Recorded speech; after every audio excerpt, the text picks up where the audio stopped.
Hey everyone, this is DayTraderRockStar. This is a special updated trade alert video I wanted to send out here Friday afternoon. I'm going to try to get it out there fast to you, doing some research, doing the HPS watch list for this week, and I already got a great set of stocks lined up. I just sent those out in the chat room, but I wanted to talk more about the ISRG, which I've been tracking for the last couple of weeks at least. We know that we've been sideways trending here, really staying within a good sideways trend, and this has happened after this stock has gapped down twice. We had kind of a gap down and more bad news, and really gone sideways here. We've actually gone through a couple earnings. The recent earnings call here kind of gapped this one down. We went through a 5 to 7 day pullback, started moving back up. But what I like about this is what we call a multiple time frame setup.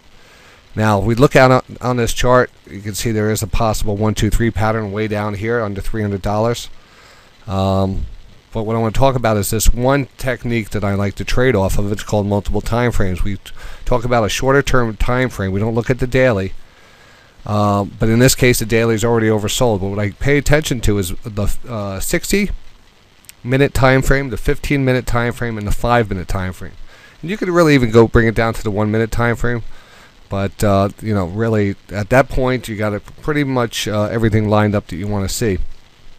Overall daily pattern, really a neutral pattern. It could go either way. We could break down, but what I do like is that we rotated back down to an oversold level, holding off a recent support, which is definitely this level. We came down here, tagged this level twice. Now we seem to be holding this level, and we're oversold on a daily, but that's not my main concern. I'm going to go to the 60-minute chart, and I can see that today we actually almost gave us this little double bounce, a 60-minute. But the only thing I'm caring about is that we're underneath that oversold level. And on that pullback right here, we're oversold on the 60. Understanding that we're oversold on the 60, and here's the last oversold 60 level back down here, we definitely see a positive divergence. And then we take a look at that 15-minute chart, and this is when things get really good. And at that point, we looked at it early this morning, right after about I guess it was at 10 o'clock. It was oversold on the 15, again underneath that important 20 line. So we had two of those main time frames lining up right here. All right, that was the 15-minute. Then we went to the 5-minute, and again, this is right in the beginning of the day, right around 10:30.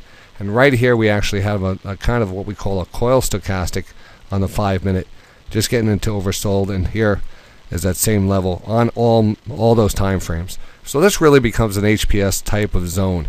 And from this point on, we did get a little bounce. It chopped around for a while, but then you started seeing us start to trend up.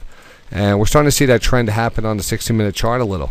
Starting to move up here. We had a couple of good 60-minute bars. So really, we had 3 hours of uptrending action after we had a multiple time frame setup. And I know I got in on this trade, and I know I'm profitable on it, from where we are. And that's just on options. This stock here trading at 371.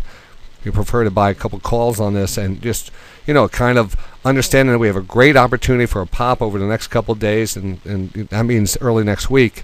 As we're oversold on the 5, again we came back oversold on the 5, which is key right here. So if you're getting this right now, just watch it. Too much pressure on the market. If the market does decide to sell, does drag down a lot of stocks. But technically speaking, this is starting to shape up nice. I think it's a good risk-reward trade going into next week. And it's a good example of a multiple time frame setup. So let me get this out to you and get back to doing some trading here. And look for that watch list to come out tonight, probably a little bit later. But we have great stocks on it. And I just posted those in the room.